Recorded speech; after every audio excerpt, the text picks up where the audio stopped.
नमस्कार दोस्तों।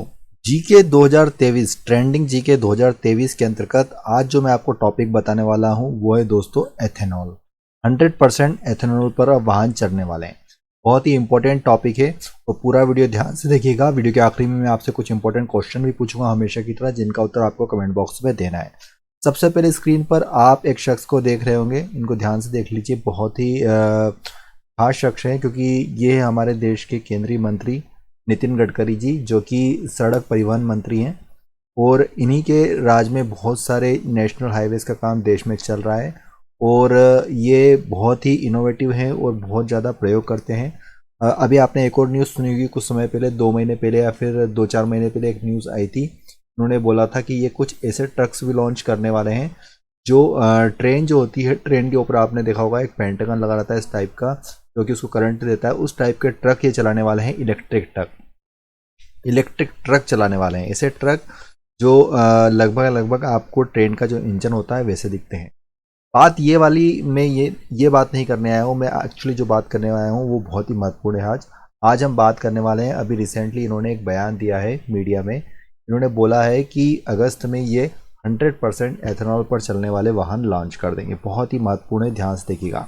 यहाँ पर लिखा है 100% एथेनॉल पर चलने वाले। तो एक क्वेश्चन यहाँ पर, पहला क्वेश्चन यही उठ जाता है कि क्या अभी जो हमारे जो वाहन चलते हैं, जो हम पेट्रोल डलवा रहे हैं, वो 100% एथेनॉल पर नहीं है? मतलब क्या वो 5%, 10%, 15% या कुछ परसेंटेज उसमें एथेनॉल मिला रहता है क्या? तो इन सभी चीज़ों पे डिस्कस करेंगे। ये भी मैं आपको बताऊंगा कि कितने परसेंट उसमें एथेनॉल होता है, एथेनॉल क्या होता है, कैसे बनता है। और सबसे बढ़िया बात है कि यहाँ पर ये निकल के आ रही है कि 66 रुपये लीटर वाले फ्यूल पर दौड़ेगी गाड़ियाँ। मतलब आप समझ सकते हैं, अभी पेट्रोल का भाव 120 तक चले गया है कुछ राज्यों में, कुछ शहरों में ये भाव। अगर आप सोचिए कि अगर 66 रुपये प्रति लीटर पर अगर आ जाएगा पेट्रोल, तो समझिए कि आपका 50% प्रॉफिट होने लगेगा। ठीक है ना, 50% भाव गिर जाएंगे। तो यहाँ पर यही निकल के आ रहा है कि ये इन्होंने बोला है नितिन गडकरी जी ने कि अगस्त में 100% एथेनॉल पर चलने वाले वाहन लॉन्च हो जाएंगे। तो क्या है पूरी खबर, मैं स्टेप बाय स्टेप आपको बताऊंगा। बहुत ही महत्वपूर्ण जीके 2023 के पर्सपेक्टिव से होने वाली है। चलिए तो शुरू करते हैं। देखिए यहाँ पर इन्होंने बोला है कि 100% एथेनॉल फ्यूल पर चलने वाले वाहन अगस्त में लॉन्च किए जाएंगे।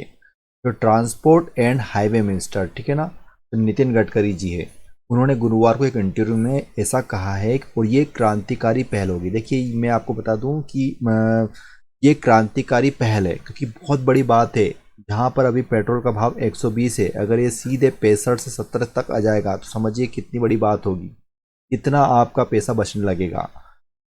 अब अगर अगली बात की जाए तो वर्तमान में भारतीय बाजार में एथेनॉल की कीमत 66 रुपये लीटर के आसपास है। अभी जो एथेनॉल का भाव चल रहा है बाजार में वो कितना चल रहा है? 66 रुपये लीटर। और पेट्रोल की कीमत अभी 108 रुपये के आसपास चल रही है। अगर ऐसा होता है तो जल्द ही भारतीय सड़कों पर सस्ते फ्यूल पर टू व्हीलर और कारें दौड़ती नजर आएंगी। केंद्रीय मंत्री ने यह भी कहा है कि अगस्त से 100% एथेनॉल पर चलने वाले वाहन लॉन्च कर दूंगा। और आपको बता दूं कि बजाज, टीवीएस और हीरो, ये बड़ी बड़ी कंपनियां हैं जो कि टू व्हीलर व्हीकल्स बनाती है, और उन्होंने बोला है कि 100% एथेनॉल पर चलने वाली ये मोटरसाइकिल भी लॉन्च कर देंगे। देखिए ये एक अच्छी बात है कि 100% एथेनॉल पर चलने वाले अगर ये वाहन लॉन्च करेंगे। लेकिन हमेशा से हम देखते आए हैं कि जब भी हम पहले पेट्रोल की गाड़ियाँ लेते हैं, फिर हमको कोई बताता है कि नहीं यार डीजल सस्ता है, तो हम डीजल की गाड़ी ले लेते हैं। फिर जब जैसे ही डीजल की गाड़ी लेते हैं तो डीजल का भाव पेट्रोल के बराबर आ जाता है। अब उसके बाद सीएनजी आता है तो हम सीएनजी ले लेते हैं, क्योंकि सीएनजी का भाव पहले बहुत सस्ता था, लेकिन अब सीएनजी भी पेट्रोल और डीजल के लगभग भाव पर बराबर आ गया है। अब यहाँ पर एथेनॉल वाली गाड़ियाँ आने वाली है। देखिए एथेनॉल और सीएनजी, पेट्रोल डीजल में बहुत अंतर है। एथेनॉल प्योर 100% एथेनॉल पर चलना एक बहुत ही अलग बात होती है, और जो अभी हम पेट्रोल यूज़ कर रहे हैं उसमें कुछ अंश एथेनॉल का मिला होता है। इन सभी चीज़ों पर मैं आपको बताऊंगा स्टेप बाय स्टेप। अब नेक्स्ट चीज़ जो निकल कर आ रही है यहाँ पर, एथेनॉल के बारे में हम जानेंगे कि एथेनॉल होता क्या है। बहुत ही इंपॉर्टेंट यहाँ पर जीके 2023 के पर्सपेक्टिव से ये क्वेश्चन बहुत ही इंपॉर्टेंट रहने वाला है, क्योंकि किसी भी एग्जाम में पूछा जा सकता है कि एथेनॉल के वाहन अब चलेंगे। तो देखिए एथेनॉल क्या होता है? एक तरह का अल्कोहल होता है। क्या होता है? अल्कोहल। ये वो वाला अल्कोहल नहीं होता जिसको पीते हैं, ठीक है ना। ऐसा नहीं हो कि आप एथेनॉल खरीद के ही पीने लग जाए, ये वो वाला अल्कोहल नहीं है, ठीक है ना। एक तरह का अल्कोहल होता है। देखिए जो अल्कोहल होता है वो बहुत अलग अलग रूप में पाया जाता है। आपने देखा होगा जब कोरोना वायरस आया था तो उस समय भी हमने सैनिटाइजर के तौर पर इसका यूज़ किया था। यहाँ पर एथेनॉल को भी यहाँ पर एक अल्कोहल माना जा रहा है।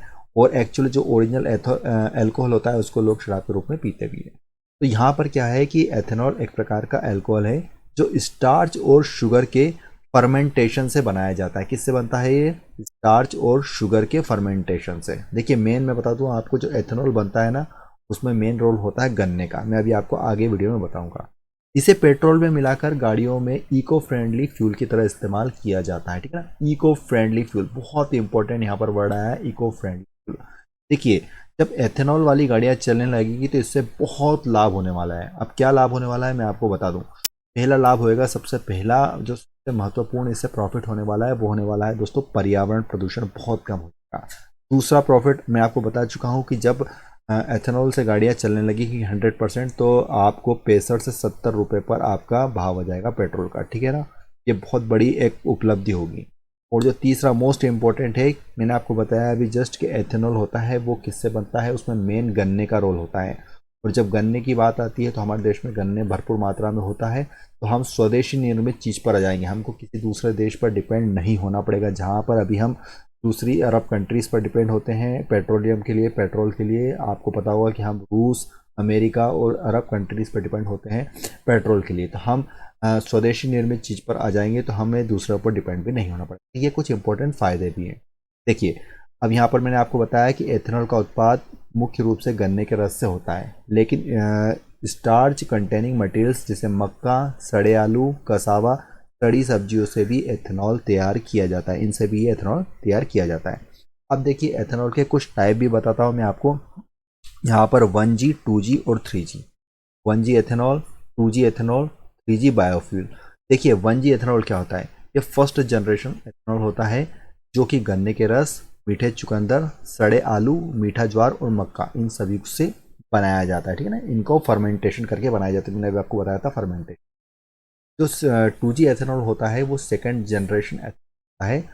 सेल्यूलोज और लिग्नोसेल्यूलोसिक मटेरियल जैसे कि चावल की भूसी हो गई, गेहूं हो गया, कॉर्न कॉब, भुट्टा, बांस और वुडी बायोमास से बनाया जाता है। और एक होता है 3G बायोफ्यूल। ये थर्ड जनरेशन बायोफ्यूल को एलगी से बनाया जाएगा और अभी इस पर काम चल रहा है, ठीक है ना। अभी हम इस पर नहीं आए, अभी 1G का हमने इस्तेमाल किया और 2G पर हम काम कर रहे हैं और चल रहा है। 3G हम भविष्य में बनाएंगे। तो ये एथेनॉल के कुछ मैंने आपको टाइप बता दिए। अब यहाँ पर बात आती है दोस्तों, एथेनॉल दो प्रकार से मैंने भी आपको बताया तैयार किया जाता है। यहाँ पर इमेज के माध्यम से भी आप समझ सकते हैं। जैसे हमारे गाड़ियों तक एथेनॉल के थ्रू जो रहेगा फ्यूल हमारी गाड़ियों तक आएगा। तो जो मैंने फर्स्ट जनरेशन एथेनॉल बताया था उसमें मैंने आपको बताया था कि ये गन्ना, चुकंदर, आलू और ज्वार, इन चारों का क्या होगा? फर्मेंटेशन होगा। यहाँ पर आप देख सकते हैं फर्मेंटेशन किया जाएगा प्लस पेट्रोल मिलाया जाएगा और इस प्रकार ये ट्रांसपोर्ट करके कहाँ पर पहुँचाया जाएगा? हमारे फ्यूल टैंक्स जो अपने पेट्रोल पंप्स होते हैं वहाँ पर आएगा। उसके बाद हम इनको यूज़ कर सकते हैं। ये फर्स्ट जनरेशन एथेनॉल का एक प्रोसीजर है।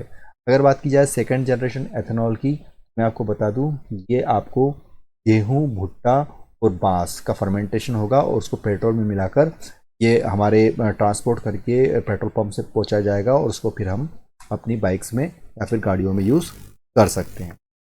अब इसके अलावा मैं आपको बता दूं कि फ्लैक्स फ्यूल के प्रकार बता देता हूँ। बहुत ही इंपॉर्टेंट चीज़ है, फ्लैक्स फ्यूल के कितने प्रकार होते हैं।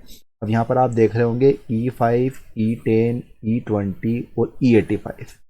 यहाँ पर बहुत समझने वाली बात है कि ये क्या है, E5 क्या है, E10 क्या है, E20 क्या है और E85 क्या है। देखिए जब जब क्या होता है कि जब हम पेट्रोल को, अभी हम देख रहे हैं हमारे पास पेट्रोल है, पेट्रोल में कुछ मात्रा एथेनॉल की होती है और कुछ मात्रा होती है पेट्रोल की। अभी हमारे पास जब हमने शुरुआत की थी तो हमने E5 से शुरुआत की थी देश में, और उसमें मतलब 5% हमने एथेनॉल मिलाया था और 95% पेट्रोल था, ठीक है ना। इससे हमने शुरुआत की थी फ्लैक्स फ्यूल की। उसके बाद हम आए E10 पर, हमने थोड़ी सी मात्रा बढ़ा दी, 10% एथेनॉल कर दिया। देखिए जितनी मात्रा बढ़ाते जाएंगे सस्ते पदार्थ की उतना ही चीज़ सस्ती होती जाएगी। 10% हमने क्या मिला दिया था? एथेनॉल मिलाया था और 90% पेट्रोल मिलाया। उसके बाद 20% हमने एथेनॉल मिलाया और 80% पेट्रोल।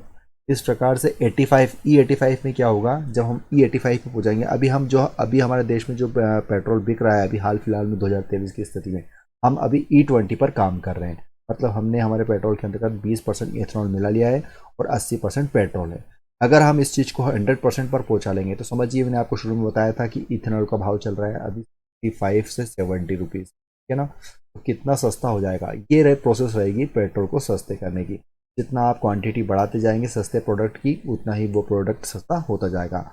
तो E85 का मतलब क्या होता है कि 85% यहाँ पर जो ग्रीन दिख रहा है दोस्तों वो इथेनॉल है, हर एंगल में देखिए, और जो येलो दिख रहा है वो पेट्रोल है। अगर E85 की बात की जाए तो यहाँ पर 15% तो पेट्रोल हो गया और 85% हो गया एथेनॉल हो गया। इस प्रकार आप इस पूरी चीज़ को समझिए।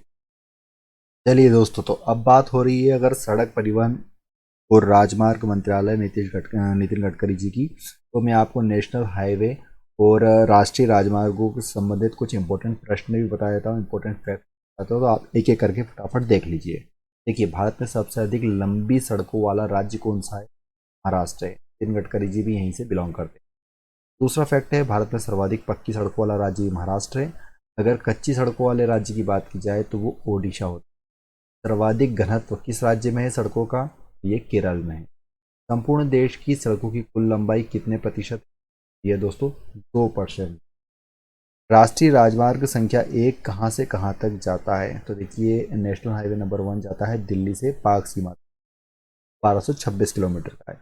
राष्ट्रीय राजमार्ग संख्या 1 और 2 को सम्मिलित रूप से क्या कहा जाता है? तो ग्रांड ट्रंक रोड, जिसे जीटी रोड भी कहा जाता है। भारत का सबसे छोटा राष्ट्रीय राजमार्ग कौन सा है? तो नेशनल हाईवे 47A है। राष्ट्रीय राजमार्ग संख्या 7 कहाँ तक जाता है? तो वाराणसी से कन्याकुमारी तक जाता है, जो कि 2369 किलोमीटर लंबा है। राष्ट्रीय राजमार्ग संख्या 8 कहाँ तक जाता है? तो ये दिल्ली से जयपुर मुंबई। भारत का सबसे लंबा राष्ट्रीय राजमार्ग कौन सा है? तो नेशनल वन है। राष्ट्रीय राजमार्ग संख्या 7 किन राज्यों में फैला है? तो ये उत्तर प्रदेश, मध्य प्रदेश, महाराष्ट्र, आंध्र प्रदेश, कर्नाटक और तमिलनाडु हुआ जाता है। राष्ट्रीय राजमार्ग के निर्माण, प्रबंधन, रखरखाव की जिम्मेदारी किसके द्वारा निभाई जाती है? तो ये भारत सरकार के अंतर्गत आता है। इसका नियंत्रण किसके द्वारा किया जाता है? तो केंद्रीय लोक निर्माण विभाग इसका नियंत्रण करता है। राष्ट्रीय नेशनल हाईवे नंबर 2 कहाँ तक जाता है? तो ये दिल्ली से कोलकाता तक है, जिसकी लंबाई 1490 किलोमीटर। जो नेशनल हाईवे नंबर 3 है वो आगरा मुंबई है, और उसकी लंबाई है 1161 kilometre, AB road. National highway number 4 कहाँ तक जाता है? तो ये मुंबई चेन्नई रोड है दोस्तों, जो कि 1415 किलोमीटर का। नेशनल हाईवे नंबर 5 जो कोलकाता से चेन्नई तक है, 1610 kilometre. National highway number 6 Kolkata से मुंबई तक है, 1945 किलोमीटर इसकी लंबाई है। वर्तमान में इस विभाग के तहत कितनी सड़कें शामिल हैं? 66,590 किलोमीटर सड़कें हैं। सड़कों के आधार पर भारत का विश्व में कौन सा स्थान? याद रखिएगा, सड़कों के आधार पर भारत तीसरे नंबर पर आता है। Important question. भारत में सड़कों की कुल लंबाई कितनी है? भारत में सड़कों की कुल लंबाई की बात की जाए तो 56,17,812। भारत में परिवहन में सड़क परिवहन का योगदान कितना है? तो 80% के लगभग है। भारत के किस राज्य में राष्ट्रीय राजमार्ग सबसे अधिक है? उत्तर प्रदेश राज्य है, वहां पर राष्ट्रीय राजमार्ग सबसे अधिक है। नेशनल हाईवे एक्सप्रेसवे की कुल लंबाई कितनी होगी? तो ये है दोस्तों 1,15,523 किलोमीटर। देखिए, स्वर्णिम चतुर्भुज योजना के अंतर्गत 3-4 महानगरों को जोड़ा गया।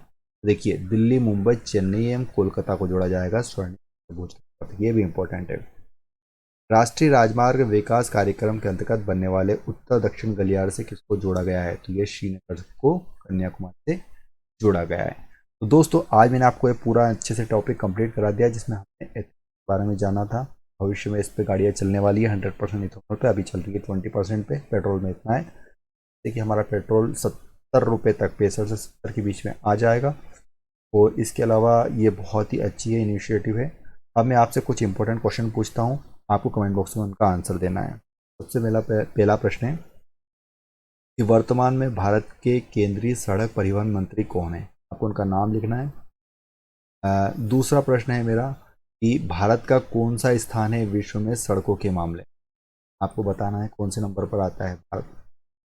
तीसरा मेरा प्रश्न है कि जो स्वर्णिम चतुर्भुज योजना है उसके अंतर्गत किन शहरों को जोड़ा जाने वाला है? आपको चारों शहरों के नाम लिखना है। दोस्तों, इसके अलावा मैं आपको एक और प्रश्न पूछूंगा कि अभी वर्तमान में मैंने आपको बताया था कि कितने परसेंट के लगभग पेट्रोल में इथेनॉल का प्रयोग किया जा रहा है। आपको बताना है कमेंट बॉक्स में। अगर आपने पूरा वीडियो ध्यान से देखा, आपको पता होगा। वीडियो देखने के लिए बहुत बहुत धन्यवाद। अगर आपको वीडियो पसंद है प्लीज़ वीडियो को लाइक करें और चैनल को सब्सक्राइब करें। अगर आप इस तरह के टॉपिक्स पे और वीडियो चाहते हैं तो कमेंट बॉक्स में जरूर बताएं। जय हिंद, जय भारत, वंदे मातरम।